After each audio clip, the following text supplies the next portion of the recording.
waxaan la joogaa maanta Xaawo Maxamed Jaamac oo ah dadka danyarta ee degan degmada Ayl gaar ahaan.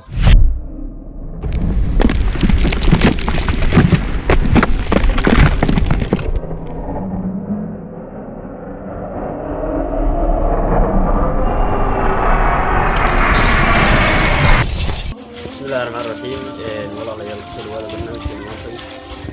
waxaan la joogaa maanta Xaawo Maxamed Jaamac oo ah dadka danyarta ee degan degmada Ayl gaar ahaan xaafadda Badi ay degan tahay. waa sanduuqad korka ka saaran baco sida arki doontaan marka caqabado badan baa haysta oo saan laga caawiyo. waxaan u bandhigaynaa dadka inay dhammaan inta daawato muuqaalkan ay soo caawiyaan. anigu baahina waa haysaa guri waa la leeyahay waxa weeye wax kasta oo baahan labada ka waa ka jajabanahay waxaan rabaa inaan soo caawiyo.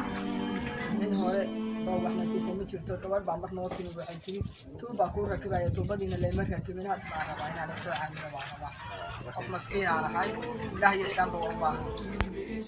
Xaawo waxay ka codsanaysaa inta muslimiinta ah iyo dadka Soomaaliyeed ee ku sugan daafaha caalamka inay soo caawiyaan waxna kala qabtaan sida gurigaas sanduuqada uga bixi lahayd oo ay u heli lahayd hooy kan ka wanaagsan.